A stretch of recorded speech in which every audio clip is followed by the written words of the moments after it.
소중한 나. 무한 행복!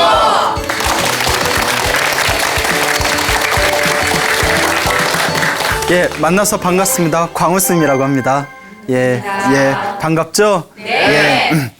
여러분들 혹시 이런 생각 해본 적 있으십니까? 이렇게 인생을 살다 보니까 뭐 어떨 때는 굉장히 일이 잘 풀릴 때가 있고, 예, 그럼 기분 좋아요, 나빠요? 좋죠. 또 어떨 때는 굉장히 인생이 잘 안 풀리고 자꾸 뭔가 장애가 생기는 것 같고, 기분 더럽죠. 예, 기분 나쁩니다. 자, 그 이렇게 살다 보면 일이 잘 풀릴 때도 있고, 일이 잘 안 풀릴 때도 있고, 그리고 이제 남을 원망하기도 해보고, 자기 자신을 탓하기도 해보고, 그때 우리 조상님들은 이런 말씀을 자주 사용하셨죠. 내가 전생에 뭔 놈의 업을 그렇게 많이 졌길래, 내가 무슨 업을 그렇게 많이 지었길래, 이런 표현 쓰지 않습니까? 그렇죠. 예, 오늘의 주제입니다. 인생은 자기 복대로 살아간다. 예, 동감하신 분들 계실 겁니다. 요 복이라는 걸 절대 무시할 수가 없죠. 그 옛날 인도에 부처님 당시에 어느 왕이 있었습니다. 왕이 있었는데 왕이 하루 이렇게 낮잠을 자고 있었대요. 그래서 쿨쿨하고 낮잠을 자고 있었는데 잠결에 두 명의 신하가 대화를 나누는 것을 엿듣게 됩니다.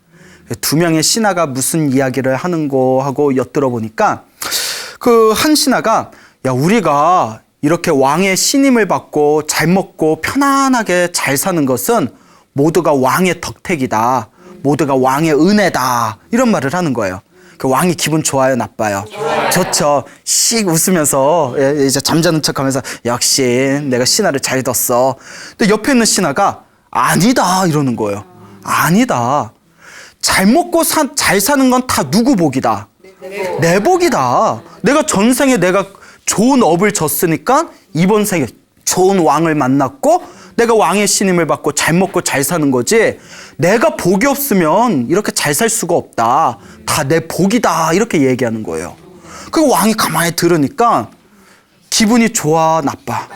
예, 괘씸하죠. 예? 그러니까 왕이 이렇게 누워서 무슨 생각을 하냐면, 부처님이 자기 업은 자기가 받는다. 자기 복대로 살아가는 것이다. 라고 말씀은 하셨지만, 막상 또 자기 복대로 사는 거지 왕의 은혜가 아니다. 이런 말을 들으니까 기분이 좀 별로다. 기분이 좋지가 않구나. 이제 이런 마음이 듭니다. 이제 중생은 어쩔 수 없어요. 예, 이제 살짝 삐졌어요. 그래서 이제 왕이 낮잠에서 이제 일어납니다. 부수수 일어나서 이제 못 들은 척하고 방에 가서 이렇게 편지를 씁니다. 이제 왕비에게 편지를 써요. 왕비여, 내가 신하에게 이 편지를 갖다 주면 이 편지를 배달한 신하에게 선물로 큰 보물을 주어라. 라고 이렇게 왕비에게 편지를 써요. 그래서 모든 것은 왕의 은혜로 우리가 편하게 사는 것이다. 라고 말한 신하를 불러냅니다. 이제 상 주려고 마음에 드니까 이제 짜식 하면서, 자, 요 편지를 왕비에게 전해다오. 빨리 전해주는데 절대 다른 사람한테 부탁하면 된다, 안 된다? 안 된다. 안 된다. 네가 전해야 된다. 라고 이제 맡깁니다. 그 이제 신하가 다 왕의 이제 명령이니까, 예, 제가 전달하고 오겠습니다 하고 이제 편지 배달을 갔다 옵니다. 그렇게 이제 며칠이 지났어요. 며칠이 지난 뒤에 왕이 이제 궁전에서 한가하게 쉬고 있는데 어느 신하가 탁 찾아와요. 왕께 감사의 인사를 올리고자 합니다. 그 왕이, 그래, 나에게 무엇을 감사하고자 하는가? 왜 나한테 감사하느냐? 했더니 이 신하가 왕께서 왕비에게 얘기해서 저에게 큰 보물을 선물로 내리셨는데 너무나 감사드립니다 하고 인사를 하는 거예요. 그 왕이 가만히 쳐다봤더니 깜짝 놀라는 거예요. 그 신하가 자기가 배달 보낸 신하가 아니라 모든 건 자기 복대로 살아가는 거다. 왕의 은혜가 아니라 자기 업대로 자기가 받아가면서 사는 것이다. 라는 신하가 감사 인사를 올리고 있으니까, 예? 이걸 두 글자로 뭐라고 해요? 웬열? 막 이렇게 얘기하잖아요. 혹은 목미? 뭐지? 뭐 이런 약간 이상한 이제 분위기가 펼쳐지죠? 희한하다. 아니, 왜 저 사람이 이제 보물을 받았을까? 그 급히 자기가 편지 배달을 보낸 신하를 부릅니다. 예? 그 어떻게 된 거느냐? 편지를 도대체 누가 배달한 거냐? 자초지종을 이야기해봐라. 그러니까 편지를 배달을 보냈던 모든 게 왕의 덕택입니다라고 얘기했던 그 신하가 왕 앞에서 이제 말을 하기를 왕이시여 그날 왕의 편지를 받고 왕비에게 편지를 배달하려고 가는 도중에 너무 급히 걷다가 계단에서 넘어져서 제가 코피가 터졌습니다. 그 온몸에 다 그 피범벅이 돼가지고 왕께서 이게 급한 정갈이라고 해서 빨리 갖다 드려야 될 것 같은데 막 얼굴 닦고 옷 갈아입고 피투성이로 왕비한테 갈 수는 없지 않습니까? 그렇죠? 그러니까 이거 다 이제 옷 갈아입고 얼굴 이제 닦고 피 닦고 가려면 시간이 너무 오래 지체될 것 같았는데 때마침 옆에 저랑 제일 친한 신하가 옆에 지나고 있길래 이 사람은 내가 믿을 만한 사람이지 해서 대신 부탁을 한 겁니다. 예. 그때 왕이 무릎을 탁 치면서 부처님 말씀이 맞구나. 자기 복대로 사는구나. 내가 저 사람에게 보물을 주려고 했는데 받는 사람은 따로 있구나. 이런 이야기를 나눕니다. 뭐라고 한고 하니 왕이 세상에서 가장 강한 힘을 왕의 권력이라고 하지만 내가 가진 왕의 힘으로도 저 업을 이길 수가 없구나. 왕의 권력으로 저 사람한테 보물을 주려고 하는데도 결국 딴 사람이 받게 되는 거. 그것도 왕조차도 어쩔 수가 없다는 거예요. 인생은 자기 복대로 산다. 특히 연배가 좀 오래되신 분일수록 제 말을 격렬하게 공감합니다. 그렇죠. 여기서 얘라고 하신 분은 이제 인생에 연륜이 있으신 분이고 인생에 연륜이 있으신 분인데도 애써 지금 저 아직 젊어요 이러면서 지금 공감을 안 하신 분들 계신 것 같아요. 근데 다들 마음으로 와닿는 게 있으시죠? 네. 인생이 그렇게 묘한 어떤 보이지 않는 운명의 선 같은 게 분명히 있는 것 같아요. 여러분 혹시 특히 여기 우리 여성 불자분들도 많이 오셨는데 여러분 공주 좋아하세요? 공주? 예, 공주 좋아하세요? 예, 여러분들 공주 같은 삶 살고 싶으시죠? 네. 예, 그 부처님 당시에 왕이 있었는데 그 왕에게 아주 아름다운 그 딸이 있었답니다. 예, 자 얼굴이 예뻐요. 얼굴이 예쁜데 공주니까 뭐도 많아. 돈도 많아. 예, 그 명품백 막 그냥 막 카드 질러버리는 거예요. 예. 얼마야? 그것뿐이 안 돼? 여기 있는 거 다 싹쓸이 뭐 이렇게 돈도 많아. 근데 더 얄미운 게 있어요. 예, 예쁜고 돈도 많은데 또 착해. 이 탄성 뭡니까? 예? 또 착해. 머리도 총명해. 모든 걸 다 갖췄어요. 그러니까 모든 사람들이 다 좋아하는 거예요. 모든 사람들이 다 좋아합니다. 그러니까 왕이 공주를 이제 너무 아끼니까 하루는 항상 공주를 옆에 이제 품에 이제 안고 다니는 거예요. 너무 사랑하는 딸이니까. 하루는 공주에게 이렇게 이제 장난을 칩니다. 공주야, 공주야. 네가 이렇게 사람들에게 사랑받고 이렇게 명예와 권력과 부를 누리고 네가 이렇게 행복하게 사는 게 다 누구 덕이지? 이렇게 이제 질문을 던져요. 장난을 칩니다. 그 누구 덕입니다 라고 이야기해야 돼요. 그렇죠. 기본적으로 사회생활을 안 한 사람도 이 정도 눈치는 있거든요. 예? 자, 다 아버님 덕이죠. 왕이 아니시면 제가 어떻게 이런 행복을 누리겠습니까? 근데 딸이 무엇이라고 얘기하냐면 공주가 하는 얘기가 모든 게 다 제 복입니다. 전생에 제가 선업을 많이 지어서 이번 생에 제가 받는 겁니다. 다 제 복대로 살아가는 것입니다. 라고 이야기를 하더래요. 그 왕이 그러니까 왕도 불자예요. 그 맞는 말이긴 하지만 기분이 좋아요, 나빠요? 나빠요. 예? 전문 용어로 삐졌어요. 예? 삐졌어요. 그 너무 괘씸한 거예요. 이게 다 네 복으로 이런 행복을 누리는 거냐? 예, 제 복으로 누리는 겁니다. 예? 그래? 그리고 옆에 있는 시종에게 이와 같이 이야기합니다. 당장 우리나라에서 가장 가난한 거지들 중에 젊은 놈을 데려와라. 그래서 젊은 거지를 데려와요. 네 복으로 사는 거면 이 젊은 거지하고 결혼해서 얼만큼 잘 사는지 보자 하고 거지하고 결혼시켜서 내쫓습니다. 야, 남자가 삐지면 무섭습니다. 예? 남자도 질투, 남자의 질투도 무서워요. 동감하시죠? 예. 뭐 여자가 더 동감하시는 것 같아요. 내 남자친구가 많이 삐져봤나 봐요. 예? 남자도 삐지면 무서워요. 그러니까 가장 사랑하는 딸을 젊은 거지하고 결혼해서 내쫓아 버린 겁니다. 그러니까 막 옆에 왕비가 울고 있어요. 울고 있는데 이제 왕이 너무나 화가 나 있으니까 뭐라 말리지도 못해요. 그 공주의 이름이 성광입니다. 공주의 이름이 성광인데 이 성광 공주가 그 어머니를 다 안아드리면서 어머니 다 자기 복대로 살아가는 거라고 부처님께서 말씀하시지 않았습니까? 제가 정말 복이 많으면 거지하고 결혼해서 나가서 살아도 제 복대로 행복하게 살겠죠. 이런 믿음이 있어요. 그러니까 어머니는 다 이렇게 위로를 해드린 뒤에 젊은 거지와 왕군을 나옵니다. 그래서 이제 자기 남편이 된 이제 거지 움막을 가요. 자기 남편이 살고 있는 거지 움막을 가는데 그 거지 움막이 얼마나 초라하겠어요. 그 이제 남편한테 자기 이제 남편이 된 젊은 거지한테 다 절을 올리면서 이렇게 이야기합니다. 부처님께서 부부의 인연은 깊고 깊은 인연이라고 했습니다. 이번 생에 제가 당신과 결혼한 것도 전생의 깊은 인연일 것입니다. 많은 사람들은 지금 저를 비웃을 것입니다. 저 공주가 교만해서 입을 잘못 놀린 탓에 왕에게 쫓겨났구나. 그 젊은 거지하고 결혼해서 앞으로 괴롭게 살아가겠구나라고 저를 비웃을 테지만 저는 그와 같이 생각하지 않습니다. 부처님께서 분명히 자기 업은 자기가 받는 것이고 행복과 불행도 자기 안에 있다라고 했습니다. 그러니 이제부터라도 우리가 인과 응보를 열심히 믿고 열심히 복과 선업을 쌓아서 행복하게 살아봅시다. 이렇게 이야기를 하더래요. 공주가 대차요. 예, 자, 이렇게 이야기를 하면서 이제 남편한테 근데 당신 부모님은 어디 계십니까? 라고 질문을 합니다. 이 남편이 하는 얘기가 실은 우리 집이 이 나라에서 가장 손꼽히는 큰 부자였는데 내가 어렸을 때 부모님이 갑자기 급사를 당하셨고 그 집에 큰 화재가 나서 내가 이와 같이 천의 고아가 돼서 거지로 살아오고 있어. 부모님은 돌아가신 지 오래요. 예, 그럼 이제 시월드는 안 겪겠네요, 공주가. 거지하고 결혼해서 쫓겨난 것도 서러운데 시어머니 이제 잔소리 안 들어도 되겠네요라고 얘기하면 안 되겠죠?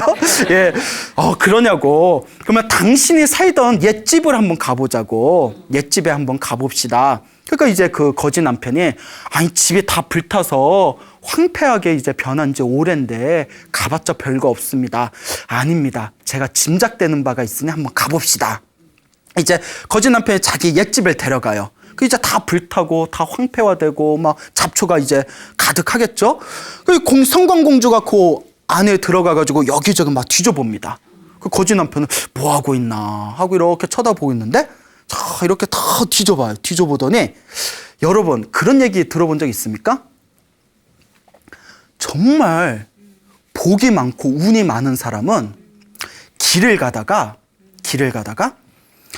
돌부리에 넘어지게입니다. 돌부리에 넘어져서 머리가 깨졌어요. 그래서 너무 화가 나요.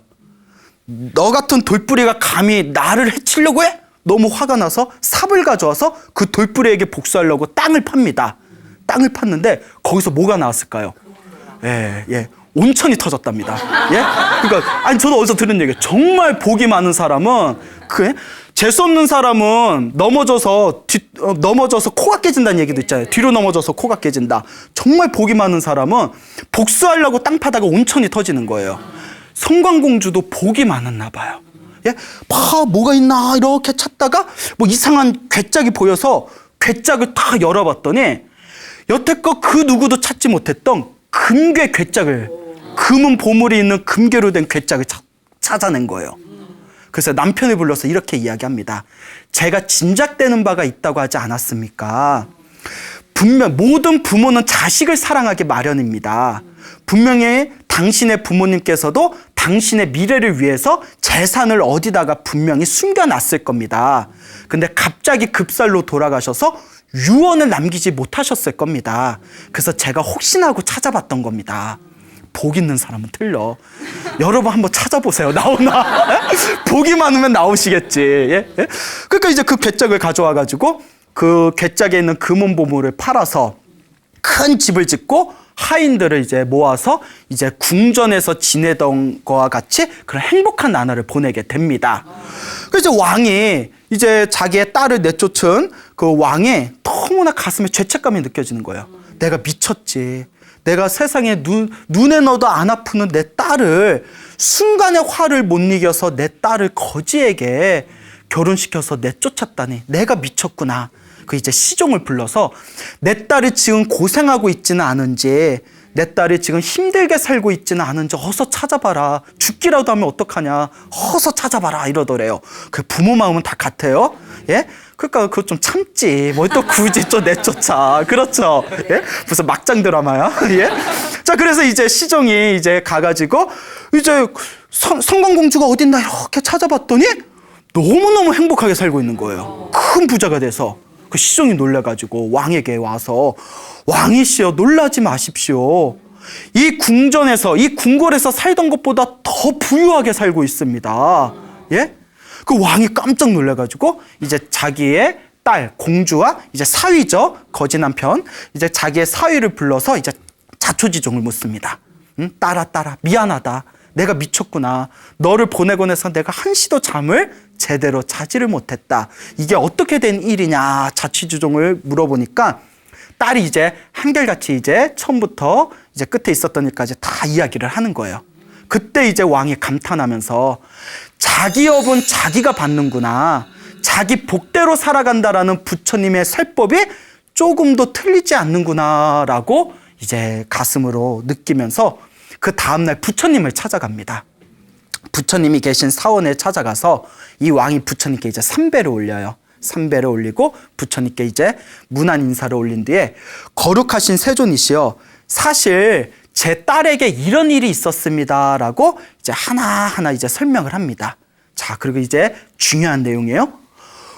도대체 제 딸이 전생에 어떤 인연이 있어서 이번 생에 이 공주로 태어나서 행복하게 살다가 거지와 결혼해서 쫓겨난 뒤에도 그 행복을 끝까지 누릴 수 있었던 것입니까? 도대체 어떤 인연이 있었던 것입니까? 라고 질문을 던집니다. 예. 자, 공주로 살 수 있는 방법이에요. 예. 예. 자, 부처님께서 이와 같이 말씀을 하십니다. 머나먼 전생에 석가모니 부처님 이전에, 그러니까 석가모니 부처님으로부터 7번째 전에 부처님 중에 비바시 부처님이란 분이 계셨어요. 석가모니 부처님으로부터 7번째 전에 비바시라는 부처님 시대 때 이 성광공주가 반두라는 이름을 가진 왕비였다고 합니다. 반두라는 이름을 가진 왕비. 그때도 왕비였어요. 반두라는 이름을 가진 왕비였는데 마음이 너무 착하고 불심이 깊어서 항상 가난하고 힘들고 외로운 사람들에게 보시를 하고 항상 베풀고 수행을 열심히 하는 수행자들에게 항상 공양을 올리고, 자, 우리 불교에서는 가난하고 힘들고 외로운 사람들한테 베풀거나 또 수행을 열심히 하는 수행자들에게 공양을 올렸을 때 강력한 복을 받는다고 합니다. 예, 인과응보의 법칙이죠. 그러니까 사회에서 봉사활동 많이 하시고 또 절에서 스님들께 공양 올리고 봉사 많이 하시는 분들은 이번 생에 당장 효과가 없는 것 같아도 다음 생에 다 받아간답니다. 인과응보, 자기 업은 자기가 받는 거예요. 그래서 이 반두라는 왕비가 항상 가난한 사람들한테 베풀고 수행자들한테 항상 공양 올리고, 그리고 이 비바시라는 부처님께서 이제 열반 입적을 하십니다. 이제 돌아가시면서 화장을 했는데 무수한 사리가 나왔대요. 오색사리가 나왔대요. 그래서 그 오색사리를 다 거두어서 큰 탑을 세워서 그 사리탑을 만들어서 사리를 정성스럽게 봉안을 합니다. 사리탑을 만들고 그리고 그 비바시 부처님하고 똑같이 닮은 청동불상을 만들어서 또 많은 중생들에게 불법을 펼쳤다고 합니다. 널리 불법을 베푼 그 공덕의 힘에 의해서 이번 생에도 항상 그 전에도 태어날 때마다 하늘 세계에 태어나거나 인간으로 태어나도 왕족이나 귀한 집안에 태어나서 항상 행복을 누리게 되었고, 이번 생에도 그때 반두라는 왕비였을 때 지었던 강력한 선업의 힘으로 이 석가모니 부처님 시대에 공주로 태어날 수 있었던 것이다 라고 말씀을 하십니다. 그러면서 부처님께서 이야기 하나를 더 하세요. 그 거지 남편은, 이것도 중요해요. 우리 거지가 되기 싫으면 잘 배워놓으셔야 돼요. 거지 남편은 전생에 반두라는 왕비의 남편이었던 왕이었다고 합니다. 사실 왕이었는데, 자, 두둥 자체 효과음이에요. 예, 예. 이제 중요한 내용이니까 왕이었는데 자기 왕비가 자기 부인이 자꾸 가난한 사람들한테 베풀고 스님들한테 공양 올리고 항상 막 불법을 사람들한테 널리 펼치는 모습이 그렇게 꼴보기가 싫은 거예요. 그러니까 막 악담을 해요. 야, 저렇게 머리 빡빡 깎은 중들한테 뭐 그런 거 갖다 줘봤자 무슨 복을 받는다고. 그런 남편 많으실 거예요. 우리 보살님들 중에서도 이렇게 절에 열심히 다니면 그 절에 뭐하러 열심히 다녀? 뭐 이런 분들이 계실 수도 있을 거예요. 그 왕이 막 이렇게 악담을 하고 방해를 하고 싫어하니까 이제 이 반두라는 왕비가 항상 부처님한테 기도하면서 제발 우리 남편도 독실한 불자가 되게 해주십시오. 우리 남편도 큰 복을 짓는 그런 훌륭한 제가신자가 되게 해주십시오라고 항상 기도하면서 남편을 설득을 했답니다. 오랫동안 설득을 하니까 그래 이제 왕도 이제 부인을 아주 사랑했나 봐요. 자기의 왕비, 자기의 부인이 또 아주 깊은 마음으로 설득하고 또 설득하니까 나중에는 마음을 바꿨대요. 마음을 바꿔서 나중에는 자기 왕비, 부인을 따라서 그 가난한 사람들에게 많이 베풀고 스님들한테 공양 올리고 그 부처님한테 이제 기도도 하면서 그 뒤로는 선업을 많이 지었다고 합니다. 그때 업으로 인해서 처음에는 왕비가 복 짓는 걸 방해하고 스님들한테 악담을 했잖아요. 처음에 그 업의 과보, 그 악업으로 인해서 처음에는 그 초년에는 거지로 살았다는 거예요. 무슨 말인지 알겠죠? 그러다 나중에 왕비, 자기 부인의 설득으로 마음을 돌려서 복을 많이 지은 선업의 힘에 의해서 이번 생에 다시 머나먼 전생에 자기 부인이었던 누구를 만나서 성광공주를 만난 뒤에 우리 전문 용어로 발복을 한 거예요. 복이 발한 거예요. 무슨 말인지 알겠죠? 즉 악업은 악업대로, 선업은 선업대로 누가 받는다? 다 자기가 받는 거예요. 여러분. 그 여러분 한번 생각해 봅시다. 여러분들이 살아가면서 좋은 일 생길 때도 있죠. 여러분들이 살아가면서 나쁜 일 생길 때도 있죠. 좋은 일이 생길 때가 더 많아요? 나쁜 일이 생길 때가 더 많아요? 나쁜 일. 애매한데 이거. 자, 근데 이렇게 한번 따져보시면 됩니다. 살아가면서 좋은 일이 많이 생기는 사람일수록 내 전생에 복을 많이 지은 거예요. 살아가면서 안 좋은 일이 자꾸 생기는 사람일수록 전생에 악업을 많이 지은 거예요. 복을 다 까먹어서 그래요. 근데 이번 생에 자꾸 무엇을 지어야 되겠어요? 그렇죠. 선업, 복을 지어야죠. 이제 아시니까 오늘부터 복 많이 지으시겠네. 자기 운명은 자기가 바꿀 수 있습니다. 단 자기가 지은 업에 대해서 책임을 가지고 끊임없이 선업을 지어야 됩니다. 복은 하늘에서 뚝 떨어지는 게 아니에요. 자기 복은 누가 짓는다? 자기가 짓습니다. 자, 그러면 우리가 살아가면서 내가 지었던 이 업이라는 것을 우리가 어떻게 내가 새롭게 끊임없이 선업을 지어나가고 혹시 안 좋은 악업이 있으면 불행한 일을 만들고 불행한 일을 야기시키는 악업이 있다면 그걸 또 우리가 어떻게 소멸해야 되겠는가? 그걸 가르쳐 주는 게 바로 불교예요. 어떻게 해야 우리가 행복하게 살 수 있는가라는 근원적인 방법을 가르쳐 주는 게 불교적 수행관입니다. 알겠죠? 그 중국 청나라 시대 때 그 양주라는 지방이 있었어요. 양주란 지방이 있었는데 거기가 그 세계적으로 양주로 유명한 곳인가 봐요. 이름이 양주인가 보니까 미안합니다.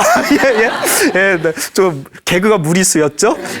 그 양주 지방, 청나라 양주 지방 상인 중에 정백린이라는 이름을 가진 상인이 있었어요. 백린.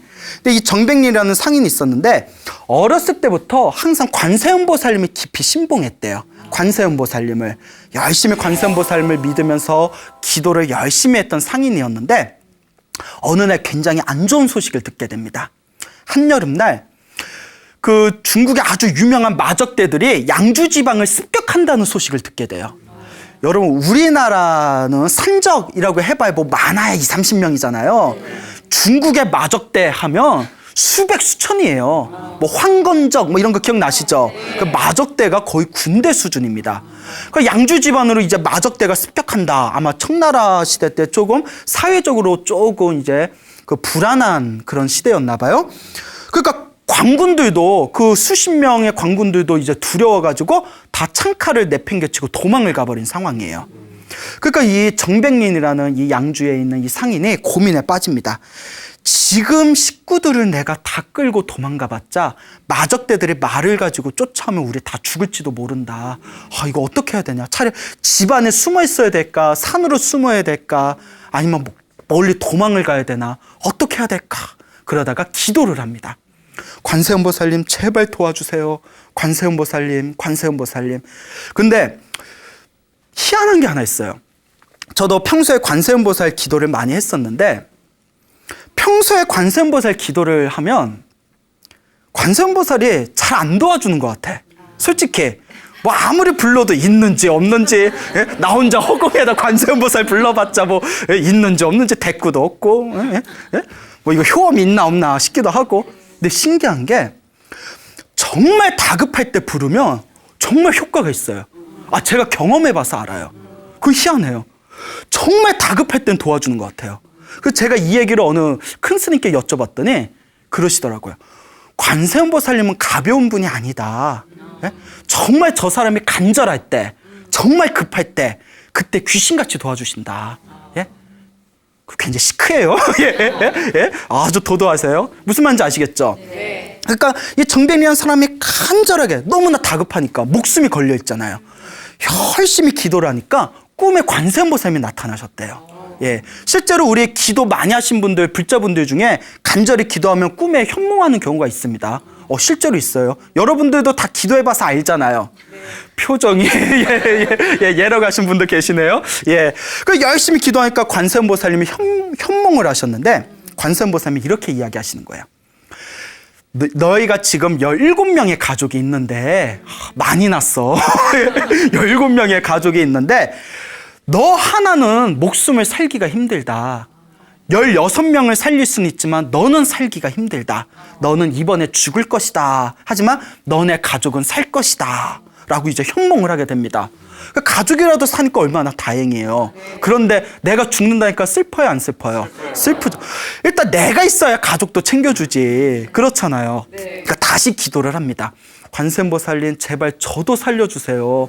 관세음보살님은 무한한 능력과 힘이 있지 않습니까? 제발 자비로운 마음으로 저도 살려주십시오라고 간절히 기도를 합니다.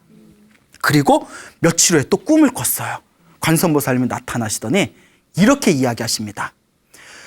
전백리나 내 얘기를 한번 들어보거라. 너는 과거 전생에 누군가를 칼로 26번을 내리쳐서 죽였던 업이 있다. 살생의 업이 있다. 너는 이번 생에 그 업을 받아야 된다. 예? 그렇기 때문에 이번에 마적대 중에서 왕마자라는 사람이 왕마자, 성은 왕씨고 마자는 한자 마자는 우리말로 저기 이제 이렇게 곰보라는 뜻이에요. 곰보. 그러니까 왕마자, 왕씨성을 가진 곰보라는 뜻이에요. 왕마자라는 사람이 전생에 업을 갚기 위해서 칼을 가지고 너네 집에 찾아올 것이다. 너는 그때 살 수 없을 것이다. 왜? 자기 업은 누가 받아야 되니까? 자기가 받아야 되니까.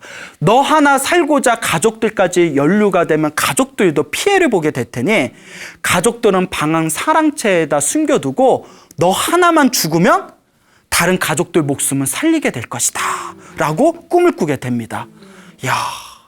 그러니까 이 전백리한 사람이 내가 전생 그렇게 무서운 업을 지었는가.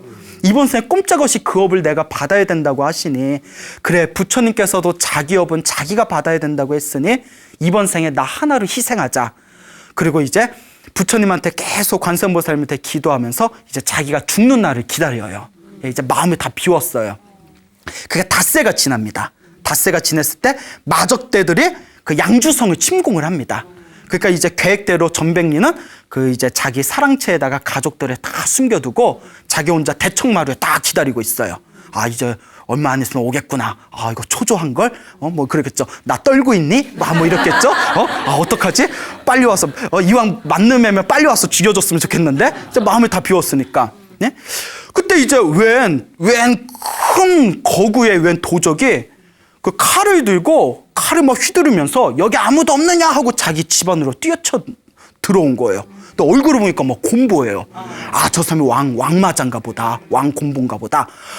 아이고 왕마자 어르신 왜 이제 오셨습니까? 한참을 기다렸습니다 하고 전백리는 다 안내를 하는 거예요. 그 왕마자가 깜짝 놀라서 칼을 휘두르다가 그대와 나는 초면인데 어찌 나의 별명을 아시오? 어찌 나의 이름을 아시오? 그러니까 이 전백민이 일단 오셔서 목마르실 텐데 차 한 잔 드시고 좀 쉬셨다가 이왕 죽일 거 컨디션 좋을 때 저도 한 방에 가니까 그렇잖아요. 막 두 번 세 번 내리치면 얼마나 아파요. 한 방에 가야 되니까 일단 뭐 차부터 드시고 좀 쉬시죠. 그 이제 차를 한 잔 딱 들으면서 관세음보살 꿈 이야기를 합니다. 그 왕마자가 예끼 이놈아 어디 사람을 그렇게 현혹시키고 속이려 드느냐 그게 말이 되냐 관세음보살이 꿈에 나타나서 내 이름을 가르쳐 주다니 아닙니다. 제 말이 거짓이라며 어떻게 제가 당신의 이름을 알고 기다리고 있었겠습니까? 관세음보살님께서 제가 당신을 전생에 26번 칼로 내리쳐서 죽인 업이 있으니 이번 생에 그 업을 받으라 하셨습니다. 그러니 한 가지 바람이 있다면 저 그냥 고통 없이 저를 죽여주십시오라는 거예요. 그 왕마자가 탁 이렇게 차를 한 잔 마시면서 탁 고민하더니 그래 네가 지은 업은 네가 받아야지 하면서 칼로 내리칩니다. 26번을 퍽 하고 내리쳐요. 자 그런데 두둥 마무리는 항상 어때야 된다? 훈훈해. 어쩜 그렇게 잘하세요? 마무리는 훈훈해야 되죠. 칼등으로 내리칩니다. 날이 아니라 무엇으로 내리쳤다? 칼등으로 내리쳐요. 칼등으로 26번을 퍽 내리칩니다. 그러더니 왕마자가 이렇게 이야기합니다. 전생에 그대가 나를 죽여서 내가 이번 생에 그대를 죽이면 다음 생에 또 그대가 나를 죽일 거 아닌가. 이 원한이 언제 끊기겠는가. 쿨해요. 왜 그렇죠? 호인이야. 왜 마적대지만. 여기서 우리 인연은 끝내고 다음 생에는 좋은 인연으로 만납시다 하고 남겨놓고 호련히 사라졌다고 합니다. 예, 이게 바로 관세음보살 영업록에 나와 있는 내용입니다. 자기 운명을 바꿨어요, 못 바꿨어요? 바꿨죠. 자, 불교는 자기 업은 반드시 자기가 받을 수밖에 없다고 가르칩니다. 근데 여기에 엄청난 논리가 숨겨져 있어요. 내가 지은 업을 내가 받아야 되기 때문에 내 운명을 그냥 그대로 내버려 두고 그냥 닥치는 대로 다 받겠다. 예? 그리고 노력도 하지 않겠다. 의지도 일으키지 않겠다. 이거는 부처님이 반대하신 겁니다. 왜냐? 내가 지금 받는 업은 언제 지은 거죠? 전생. 과거에 지은 업이죠. 그러면 미래에 또 행복한 업을 만들려면 언제 또 새로 지어야 돼요? 지금. 그렇기 때문에 내가 전생에 지었던 업도 이번 생에 내 노력 여하에 의해서 바꿀 수 있다. 운명은 바꿀 수 있다. 라는 것이 바로 불교의 업론입니다. 전생에 내가 죽을 업을 졌으니까 이번 생에 나 그냥 죽어야지가 아니라 전생에 내가 죽을 업을 졌으면 이번 생에 선업을 열심히 지어서 그 죽을 나쁜 운명의 업을 내가 바꿔나가겠다라는 역동적이고 적극적인 업의 가르침이 바로 불교예요. 아시겠죠? 네. 예. 예전에 책을 보다가 제가 굉장히 끔찍한 내용을 봤어요. 무엇인가 하면 인도에서 그 어린 나이에 미성년자였을 때 사창가에 팔린 여자아이가 있습니다. 예? 미성년자가 사창가에 임신매매가 돼서 팔리게 되는데 그 사창가에 팔리게 되었을 때 그 포주라고 하죠. 포주이신 아줌마가 독실한 힌두교 신자였대요. 독실한 이제 신자였는데 종교인이었는데 그 어린 여자애를 불러더니 이렇게 얘기하더래요. 이번 생에 네가 사창가에서 몸을 파는 건 네가 전생에 지은 업이니까 도망갈 생각하지 말고 네 운명에 순응해라 라고 가르치더랍니다. 이건 굉장히 잘못된 업의 가르침이에요. 알겠죠? 네가 전생에 사창가에 팔릴 업의 운명이었다면 그 불쌍한 운명의 업을 바꿔줘야 되는 책임감이 우리들에게 있는 거예요. 그게 사회 공공의 의식이에요. 알겠죠? 근데 역대 우리나라에도 역대 왕조나 또 중국에서나 일본에서도 이 불교의 업을 자신들의 권력을 공고하게 하는데 잘못 왜곡돼서 쓴 경우가 많아요. 내가 왕이 된 건 전생에 복을 많이 줘서 왕이 된 거고 너네가 노비가 된 것은 전생에 나쁜 짓을 많이 해서 노비가 된 거니까 이번 생에 우리들을 잘 섬겨서 선업을 지어서 다음 생에 좋은 곳에 태어나라. 뭐 말이 맞는 것 같은데 뭔가 애매하죠. 예? 이건 잘못된 업이에요. 아시겠죠? 예? 이번 생에 왕이 되었던, 이번 생에 노비가 되었던, 과거에 지었던 업을 어느 생에 바꿔나간다. 그렇죠. 지금 이 순간 더 좋은 쪽으로 업을 바꿔나가는 게 바로 불교의 인과응보입니다. 그니 내게 주어진 운명에 휩쓸려서 아이고 어차피 내가 전생에 지은 업대로 살겠지라면서 자포자기해서는 아니 된다라는 것을 명심하시길 바랍니다. 알겠습니까? 네. 그와 같아요. 인생은 자기 복대로 살아간다고 했습니다. 그래서 우리 불교에서는 복이 많은 사람일수록 자기가 원하는 것을 쉽게 빨리 성취한답니다. 복이 많은 사람일수록. 근데 자기가 원하는 일이 자꾸 느리게 힘들게 성취될수록 복이 없는 거예요. 아주 복이 없는 사람은 아예 그게 성취조차 안 돼요. 자, 자꾸 안 좋은 일들이 생기다 보면 사람의 뇌가, 우리 뇌가 굉장히 정교하거든요. 나는 안 돼, 안 돼. 해도 어차피 나는 안 돼라고 스스로 타성에 젖어버린답니다. 뇌가 실제로. 그거 자꾸 부정적인 생각을 일으키게 된대요. 그렇지만 정말 내가 내 운명을 바꿀 수 있다라는 믿음이 있는 사람이라면 내가 지금 안 되는 것은 아직 내가 복의 힘이 부족하기 때문이다. 그렇기 때문에 이번 생에 지금 현재 이 순간 내가 열심히 선업을 짓고 복을 지으면 앞으로 내 미래는 점점 행복해질 것이다 라는 확고한 마음을 스스로 각인하셔야 됩니다. 운명을 개척하는 게 바로 불교예요. 아시겠죠, 여러분? 예, 여러분의 운명을 바꿔보시길 바랍니다. 운명을 바꾸기 위해서 불교에서는 여러 가지 방법과 수행법을 가르쳤는데요. 간단히 요약해서 말씀드리자면 우리가 시간이 바쁘니까 첫째, 기도를 많이 해라. 기도를 많이 해라. 여기서 기도를 많이 하라는 의미가 내가 지금 이번 생에 일이 잘 안 풀리는 거는 전생에 악업을 많이 지어서 그래요. 악업, 좋지 못한 업, 그러니까 볶아먹는 짓을 많이 해서 그래요. 볶아먹는 짓 중에 대표적인 게 우리 사람들이 쉽게 저지르는 건데 뒤에서 누구 욕하는 거. 어떻게 뒤에서 누구 욕하는 게 그렇게 입으로 짓는 악업이라고 해요. 뭔 얘기인지 알겠죠? 건전한 비판은 괜찮아요. 비판과 비난의 차이 아시죠? 비판은 더 나은 곳으로 나아가기 위한 서로의 어떤 의견의 교류고, 비난은 그냥 마음에 안 들어. 난 네가 재수없어. 그래서 욕을 하는 게 비난이에요. 그래서 전생에 지은, 이렇게 입으로 지었거나 몸으로 지었거나 내가 언행으로 지었던 안 좋은 업이 이번 생에 그대로 전달돼서 내 업은 누가 받는다고요? 내가 받습니다. 그래서 일이 잘 안 풀린다는 거예요. 내가 지은 악업의 힘에 의해서 일이 잘 안 풀리는 것을 우리가 업장이라고 합니다. 악업의 장애물, 줄여서 업장이라고 해요.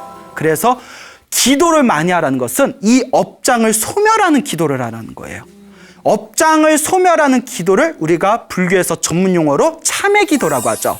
참회, 잘못했습니다라는 참회, 아시겠죠?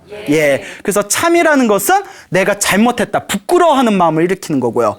회라는 것은 다시는 짓지 않겠다라는 마음이다. 뭐 이런 식의 여러 가지 이제 설명 방법이 있습니다. 그래서 기도할 때 가장 좋은 기도 중에 하나가 이제 108참회 같은 게 되겠죠. 자, 이렇게 집에서 하셔도 돼요. 마음으로 부처님을 생각하면서 제가 과거 전생에서부터, 중요합니다, 알고 지었건 모르고 지었건 내가 지은 모든 악업을 참회하겠습니다. 잘못했습니다 하면서 한 배 한 배 절할 때 내 무의식에 저장되어진 악업의 에너지가 조금씩 사라지는 거예요. 무슨 말인지 알겠죠? 그러니까 어떤 분이 이런 말씀을 하세요. 스님, 저는 아무리 생각해도 잘못한 게 없는데 왜 자꾸 절하면서 잘못했습니다 그런지 난 이해가 안 된다고. 그래서 제가 그분에게 이렇게 말씀드렸어요. 나는 살아오면서 한 번도 잘못한 게 없는데라는 그 마음이 잘못한 거다. 여러분, 살아오면서 우리가 말 한마디라도 누구에게 상처를 준 적이 없을까요? 있죠. 한 번이라도 내가 아무리 양심껏 살려고 하더라도 알게 모르게 지은 자기만의 잘못이 있습니다. 그래서 불교에서 뭐라고 해요? 알고 지었건 모르고 지었건 내가 지은 모든 업을 참회합니다. 잘못했습니다. 그리고 불교에서는 한 걸음 나아가 이렇게 가르칩니다. 깨달음을 얻은 성자도 참회 기도를 한대요. 깨달음을 얻은 분도. 아니, 깨달음을 얻은 분이 무슨 잘못이 있어서 참회 기도를 할까요? 중생들의 잘못을 참회한대요. 중생들이 지은 죄업을 제가 대신 참회합니다. 우리 중생들이 행복하게 해주십시오. 야, 이게 바로 불교입니다. 내가 지은 업뿐만이 아니라 다른 중생이 지은 업까지도 참회하는 거, 다른 중생들의 잘못까지도 소멸시켜주는 거. 그러니까 여러분 하루에 108배씩 한번 해보시고 건강에도 좋아요. 예, 피부도 잘 받는데요. 108배 열심히 하면.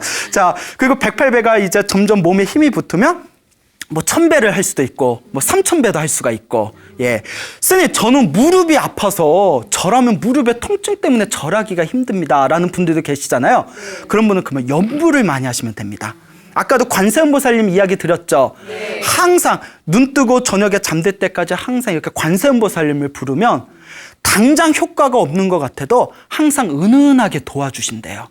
예, 그래서 기도를 많이 해서 밀교 경전이나 중국의 큰 스님 법문 혹은 티베트 큰 스님 법문에 나오는 내용들인데 한결같은 그 법문의 내용 중에 하나가 기도를 많이 해서 꿈에 부처님을 보거나 보살님들을 보거나 불보살님을 보거나 경전을 보거나 몸에서 더러운 게 빠져나온다거나 뭐 대소변을 시원하게 싼다거나 몸에서 뭐 고름 같은 게 빠져나간다거나 뭐 벌레 같은 게 빠져나간다거나 이러면 내가 지은 나쁜 업의 에너지가 소멸되고 있는 증거래요. 예, 예, 대단하죠. 제 아시는 스님이 위장병이 너무 심해서 병원에 가도 낫질 않더래요. 그래서 이 스님께서 내가 전생에 지은 업이 많아서 이렇게 위장이 아픈가 보다 하고는 그 기도를 열심히 했대요. 기도를 열심히 하다가 제발 제 몸이 건강하게 해주십시오. 몸이 건강해야 수행도 할 수 있지 않습니까? 제가 지은 업을 참여합니다. 몸이 건강하게 해주십시오. 기도를 열심히 했는데 그렇게 열심히 기도하다가 꿈에서 토를 하는 꿈을 꿨대요. 그냥 막 꾸역꾸역 토를 하는데 쏟아도 계속 나오더래요. 쏟아나는데 그 토 나오는 게 온갖 더러운 게 내 속에 이런 게 있었나 하고 온갖 더러운 게 계속 쏟아지더래요. 토를 다 하고 나서 뱃속이 시원함을 느끼면서 잠에서 깼는데 대박! 병이 나았대요. 위장병이 완전히 나았대요. 예. 그 저도 막 20대 때 자꾸 막 여드름이 나서 여드름 좀 없애주세요 했는데 그런 건 안 도와주시네. 야, 여하튼, 예? 막 웃어요? 예. 자, 그래요. 여하튼, 무슨 말인지 알겠죠? 네. 기도를 많이 하셔라. 두 번째, 복을 많이 지어라. 복을 많이 지어라. 남을 위해서 봉사하고, 가난하고 힘들고 괴로운 사람들한테 베풀고, 절에 가서, 절에서 봉사하고, 이런 복 짓는 거 하나하나가 여러분들의 선업을 차곡차곡 키우는 길입니다. 아시겠죠? 네. 세 번째, 제일 중요한 게 있습니다. 많은 분들이 여기서 이제 자지러지는데요. 기도도 많이 하고 복도 많이 졌는데 딱 일상생활로 돌아가면 복 까먹는 짓을 자꾸 해요. 자꾸 누구 욕하고 누구 시기하고. 어느 심리학자가 이런 말을 하더라고요. 일이 잘 안 풀리는 사람들의 심리적 특징 중에 하나가 질투심이 강하대요. 질투심이 강하대요. 부러운 거는 상관이 없는데 부러운 거는 좋겠다라는 마음이고 질투심은 너 얼마나 잘 되나 보자 라는 마음이에요. 부러움과 질투심의 차이 알겠죠? 네. 부러운 건 괜찮아요. 부러움은 오히려 나도 저렇게 살아야지라는 욕구를 일으킬 수 있어요. 질투는 내 자신에게도 좋지 못합니다. 그래서 불교에서 악업을 일으키는 강한 감정 중에 하나가 질투심이랍니다. 네. 그 질투심을 놓아버리세요. 질투심이 일어날 때 이렇게 생각하세요. 쟤는 전생에 복을 많이 지어서 저렇게 사는구나. 그러니 나도 이번 생에 무엇을 많이 지어야겠다. 복을 많이 지어야 되겠다. 여러분, 운명은 바꿀 수 있습니다. 단 시간이 오래 걸릴 수도 있어요. 그러니 오랜 호흡을 가지고 꾸준히 닦으셔야 됩니다.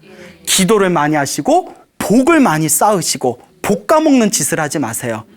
기도 많이 하시고 복 지으면서 꾸준하게 여러분들이 선업을 지으시면 우리 옛날부터 큰 스님들 말씀에 3년 정도 지나면 복이 많은 사람은 빨리 얻어요. 아무리 복 없는 사람도 3년이 지나면 운명의 기운이 점점 바뀐답니다. 제 아는 젊은 불자가 있는데 그 불자분이 그 젊은 이제 처자예요. 열심히 이제 절에 다니고 복을 열심히 줬어요. 그러다가 어느 날 저한테 이런 얘기를 하더라고요. 스님 말씀처럼 3년 정도 지나니까 정말 좋은 일들이 자꾸 생겨요. 그 얼굴에 꽃이 폈어. 얼굴이 되게 좋아졌더라고요. 예? 자, 아마 이 방송 보고 있을 겁니다. 예. 그 여러분들도 여러분들의 운명을 바꿔보시기 바랍니다. 알겠죠? 네. 예. 여러분, 행복해지고 싶습니까? 네. 행복한 삶을 창조하고 싶습니까? 네. 복을 지으십시오. 선업을 쌓으십시오. 공덕을 쌓으십시오. 복과 선업과 공덕의 힘이 여러분들의 진정한 행복의 길로 이끌어 줄 것입니다. 여기서 마치겠습니다. 소중한 나 무한 행복!